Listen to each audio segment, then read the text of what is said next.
Assalamualaikum warahmatullahi wabarakatuh. Om Swastiastu, Namo Buddhaya, salam kebajikan, salam sejahtera bagi kita semua. Hello everyone, perkenalkan saya Jopan Hajatulpala dari kelas manajemen 23O. Pada video kali ini saya akan mempresentasikan salah satu sesi dari mata kuliah manajemen retail, yaitu sesi 3, strategi pemasaran dalam retail.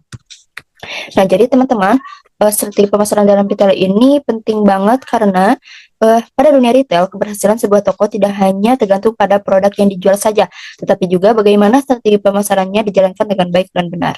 Nah, strategi pemasaran ini membantu peritel memahami siapa target konsumennya, bagaimana cara menjangkau mereka, dan bagaimana membuat toko kita lebih menarik dibanding para pesaing. Nah, yang pertama di sini ada strategi pemasaran. Dalam strategi pemasaran ini ada 3 hal penting. Yang pertama, target market, yaitu siapa konsumen yang ingin kita layani. Misalnya, kalau kita membuka toko kosmetik, mungkin target pasarnya itu bisa perempuan muda usia 18-30 tahunan.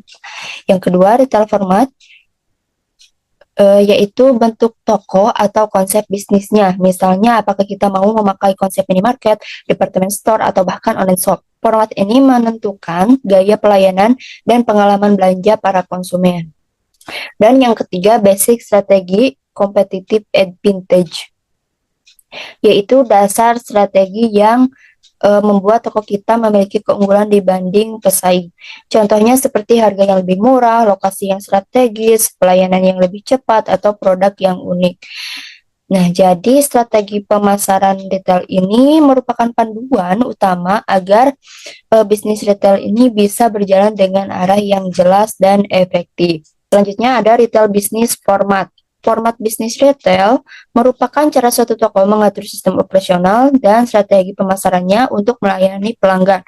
Format ini mencakup konsep pelayanan, tata letak, jenis produk, serta pengalaman belanja yang ditawarkan.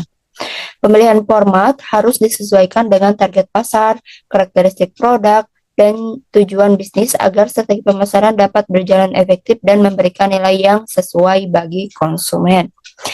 Nah, dapat kita lihat di sini ada 2 gambar yang menunjukkan perbedaan format bisnis dari merek yang sama, yaitu Janji Jiwa. Gambar yang di atas merupakan gambar dari Janji Jiwa Cafe. Nah, Janji Jiwa Cafe ini menggunakan format gerai tetap dengan konsep cafe to go yang menunjukkan kenyamanan dan pelayanan yang langsung. Nah, jadi Janji Jiwa Cafe ini biasanya berada di ruko atau mall. Dengan desainnya yang modern dan nyaman, pelanggannya bisa datang langsung untuk memesan minuman, mungkin sambil nongkrong, sambil santai-santai, sambil ngerjain tugas juga bisa. Jadi Janji Jiwa Cafe ini lebih berfokus pada pelayanan langsung dan pengalaman pelanggan yang lebih lengkap. Nah, sementara gambar yang kedua itu merupakan Janji Jiwa Express. Jadi Janji Jiwa Express ini menggunakan format booth sederhana yang lebih fleksibel dan mudah dipindahkan. Nah, jadi bentuknya itu lebih sederhana dan bisa dipindah-pindahkan. Misalnya di depan kampus, kantor, atau area yang ramai. Janji Jiwa Express ini berfokus pada kemudahan akses dan kecepatan pelayanan. Jadi cocok untuk pasar yang ingin cepat dan harga yang lebih terjangkau lah. Yang selanjutnya ada Essence of the Market Concept in Retail. Nah, inti dari konsep pemasaran dalam bisnis retail ini adalah memahami dan memenuhi kebutuhan serta keinginan konsumen lebih baik daripada pesaing.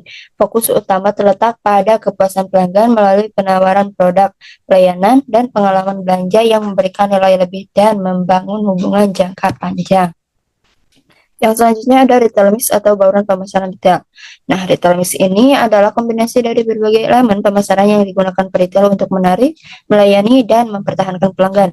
Elemen-elemen ini mencakup produk, harga, promosi, lokasi, pelayanan, dan tampilan toko. Setiap elemen saling berhubungan dan harus disesuaikan dengan target pasar agar strategi pemasaran berjalan dengan efektif. Melalui pengelolaan retail mix yang tepat, retail dapat menciptakan pengalaman belanja yang menarik, peningkatan kepuasan konsumen, serta membangun loyalitas pelanggan dalam jangka panjang. Selanjutnya ada elemen retail mix atau strategi retail. Ada beberapa komponen utama yang menjadi dasar strategi pemasaran retail ini. Yang pertama, pasar sasaran atau target market, yaitu kelompok konsumen yang menjadi fokus utama penjualan.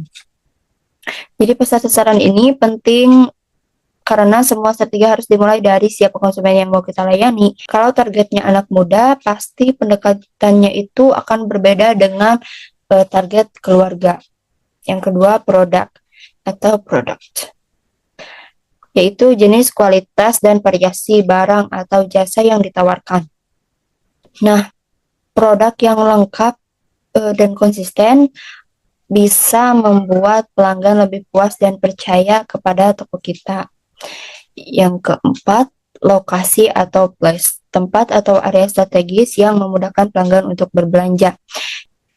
Yang kelima, harga atau price, yaitu nilai yang ditetapkan sesuai dengan persepsi dan daya beli konsumen. Dan yang terakhir adalah presentasi dan personalia atau presentation dan personel, yaitu tampilan toko dan kualitas pelayanan yang memengaruhi pengalaman belanja para pelanggan. Yang selanjutnya ada produk. Ada 4 produk aspek utama dalam pemilihan produk. Yang pertama, verti atau kelengkapan, yaitu semakin lengkap produk yang dijual, semakin besar daya tarik toko bagi konsumen. Yang kedua, width atau lebar produk, yaitu ketersediaan produk pelengkap dari produk utama yang ditawarkan. Contohnya, toko roti yang tidak hanya menyediakan roti saja, bisa juga menyediakan minuman sebagai pelengkap. Jadi, walaupun namanya toko roti, tetapi mungkin mereka menyediakan produk pelengkap seperti minuman atau mungkin roti abon, roti-roti yang asin gitu. Karena kan tidak semua orang menyukai makanan yang manis-manis. Jadi itu mungkin cara mereka untuk menarik pelanggan. Yang selanjutnya ada depth atau kedalaman produk, yaitu banyaknya variasi, merek atau jenis dalam suatu kategori produk. Dan yang terakhir yaitu konsistensi, yaitu menjaga ketersediaan, kualitas, dan harga produk agar tetap sesuai dengan keinginan pelanggan. Yang selanjutnya ada promotion. Nah, yang pertama itu ada advertising. Ada 3 tujuan utama dalam promosi. Yang pertama, informatif, yaitu memberikan informasi kepada konsumen mengenai produk, harga, atau mungkin kegiatan promosi yang sedang berlangsung. Yang kedua, persuasif atau mempersuasi, yaitu membujuk konsumen agar memilih produk atau toko tertentu dibanding pesaing. Yang ketiga, reminder atau mengingatkan, menjaga agar konsumen tetap mengingat merek atau toko dan tidak beralih ke kompetitor. Yang kedua ada sales promotion atau promosi penjualan. Ada beberapa bentuk umum pada promosi penjualan. Yang pertama, diskon dan obral atau sale dan diskon. Nah, diskon dan obral ini yang paling umum. Biasanya toko memberikan potongan harga agar orang itu tertarik untuk beli sekarang juga. Tujuannya untuk meningkatkan penjualan dalam waktu yang cepat. Yang kedua, demonstrasi produk atau product demonstration. Pada demonstrasi produk ini, toko itu menunjukkan langsung bagaimana cara memakai produknya. Jadi, pelanggan itu bisa melihat langsung manfaat dan kualitasnya agar semakin yakin untuk membeli. Yang ketiga, kupon harga atau promo khusus yang bisa dipakai saat berbelanja. Tujuannya agar pelanggan ingin balik lagi kepada toko kita. Yang keempat, konteks dan undian atau kontes. Biasanya toko itu mengadakan lomba atau undian berhadiah untuk menarik perhatian.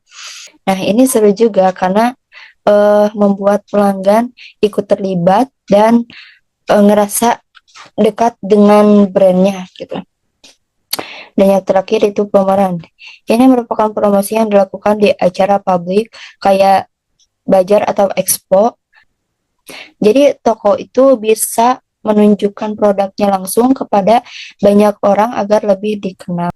Yang ketiga ada personal selling atau penjualan langsung. Nah, personal selling ini merupakan kegiatan promosi yang dilakukan secara langsung antara penjual dan calon pembeli melalui komunikasi tatap muka. Tujuannya untuk meyakinkan konsumen, menjelaskan keunggulan produk, dan membangun hubungan baik agar terjadi pembelian. Dalam proses ini, kemampuan komunikasi, pengetahuan produk, serta sikap ramah dari tenaga penjual sangat berpengaruh terhadap keputusan pelanggan. Nah, yang selanjutnya ada harga. Harga merupakan elemen penting dalam strategi pemesanan detail karena langsung memengaruhi keputusan pembelian konsumen dalam menetapkan harga. Retail harus mempertimbangkan beberapa faktor seperti target pasar, tingkat persaingan, biaya operasional, karakteristik produk, strategi bauran pemasaran, serta ketentuan hukum yang berlaku.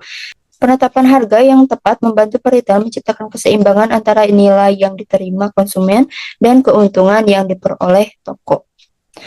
Ada 3 pendekatan utama dalam penetapan harga ini. Yang pertama, below the market atau di bawah harga pasar. Yang kedua, at the market atau sesuai harga pasar.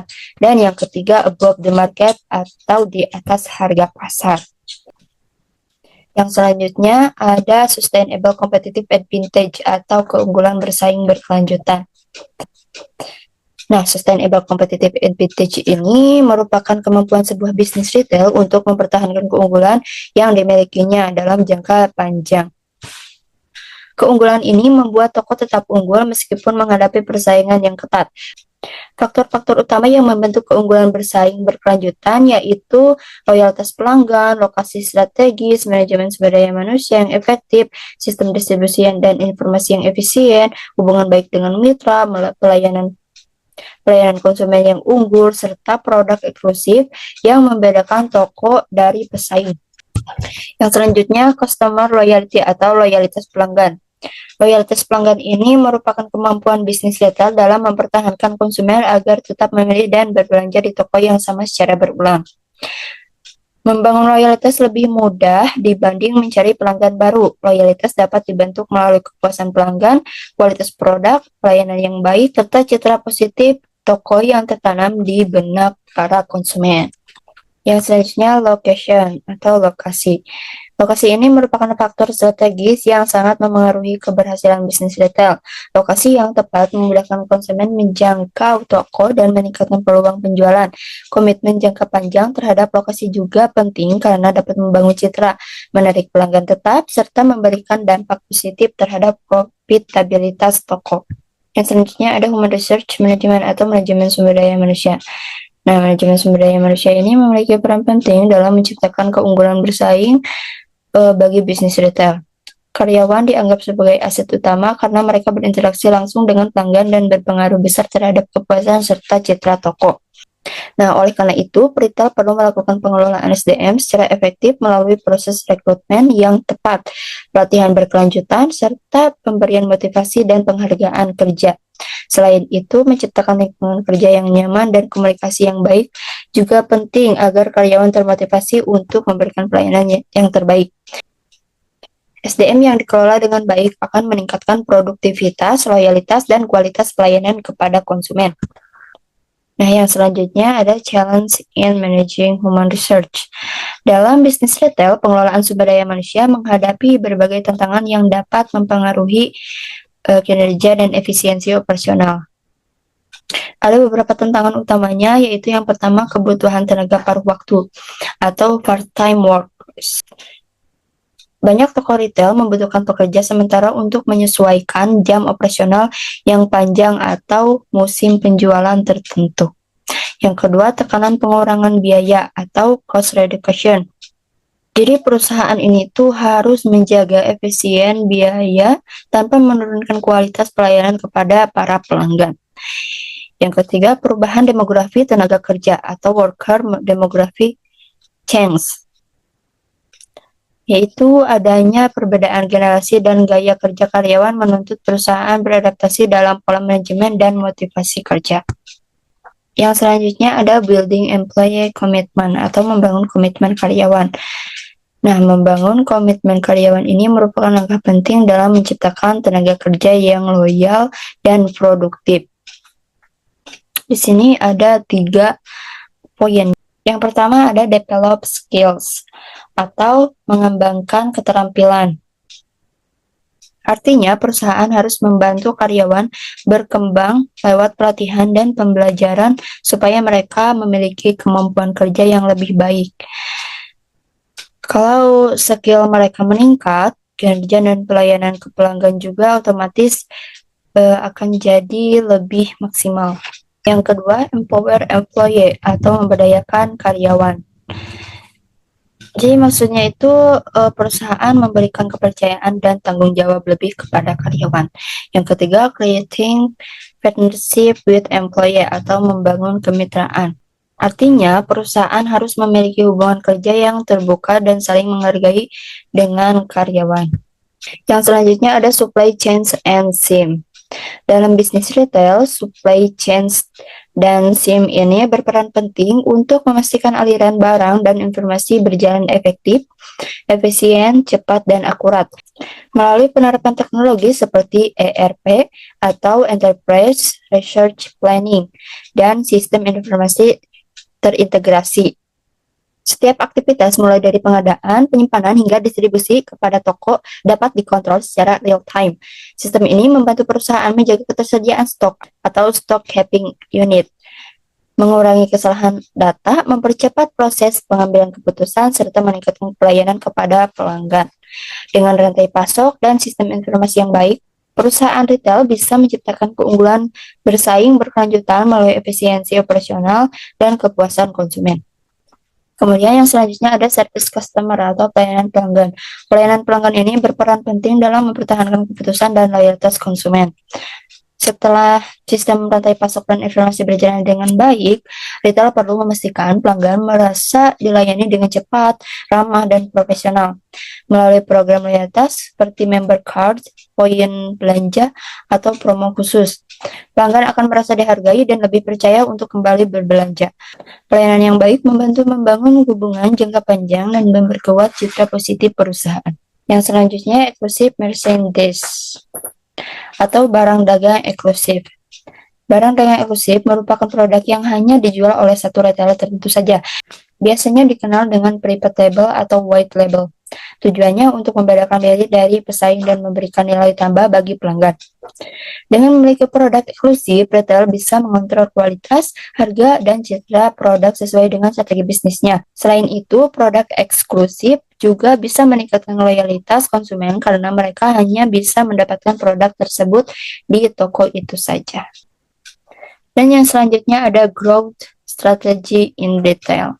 Dalam bisnis retail, strategi pertumbuhan digunakan untuk memperluas pasar dan meningkatkan profit perusahaan.